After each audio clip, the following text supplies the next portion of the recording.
Charleston, Charleston, made in Carolina. In the 3 years that I've been in college, I've never paid for a table or an entry fee of a club even once.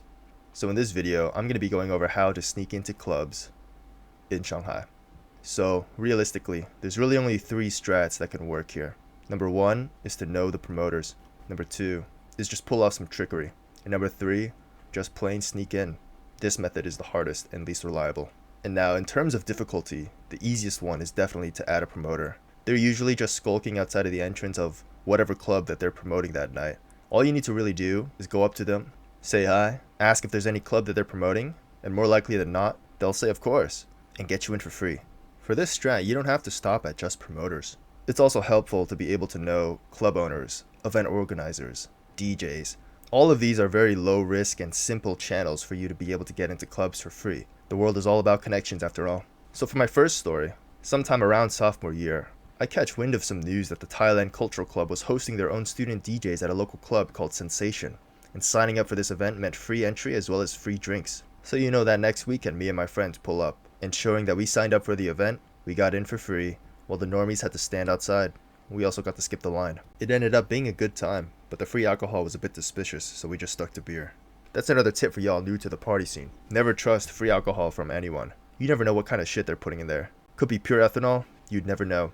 Now, story 2. I'm just sitting in my bedroom. It's about 9 p.m. when my friends text me and invite me last minute to go to a club that they had signed up for online. Now again, this was really last minute, and the deadline to sign up for tickets was far gone.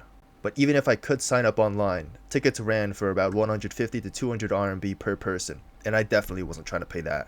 So what happened was I ended up agreeing to go because YOLO, and I tagged along in their taxi. Eventually we make it to the hotel, and see that there was a line of people leading up to a table and 2 security guards. And on that table was a white list of names of everyone who had signed up for the event.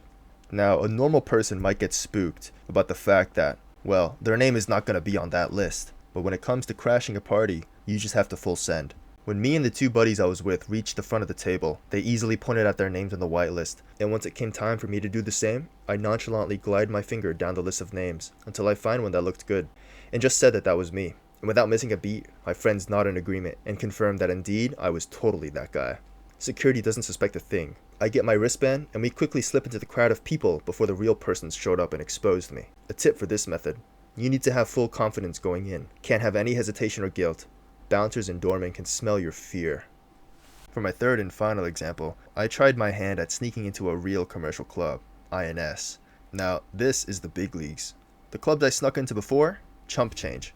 INS and other clubs similar in size is when security really becomes a big deal. A building of 6 floors with 2 to 3 clubs on each floor. Every club having a thorough identity check and a mandatory QR scan on your phone that proves proof of purchase of a table or an entry ticket. And in these locations, they also make sure to funnel the entrances of each club to one tiny gate, making sure the only way in is through a small choke point. Additionally, the more popular a club is, the less likely there's going to be a promoter there. Why promote something that's already big?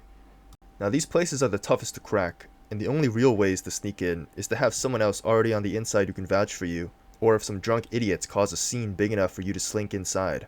Of the few times I went to INS, me and my friends were trying to break into Le Fin, one of the more popular clubs at INS and Shanghai as a whole. It was located on the 6th floor, and security was the same deal. 3 bouncers, only 1 small entrance, QR code scanning, and a single file line. Due to the club's size and popularity, no promoters were there to give us free entry. It had appeared that we had reached an impasse. I even tried asking some randoms in line if they would lie and vouch for us so that we could all get in without scanning, but to no avail. Eventually, we caught a lucky break and discovered that one of our classmates was already inside and was coming out to meet another one of his friends. Getting his attention, we quickly explain our situation and he agrees to help us get in. My classmate throws his arm over my shoulder and waves the rest of us inside. The bouncers glanced at us and I could tell they were a little bit suspicious, but by the time they could do anything, we were already inside. After that, we enjoyed some drinks, some music, and celebrated another job well done, getting into one of Shanghai's most high-profile clubs for absolutely free. So those are just a few stories of my hijinks getting into clubs without coughing up a single cent. In my opinion, the best experiences are the ones you have to work for. And moral of the story, things are always better when they're free.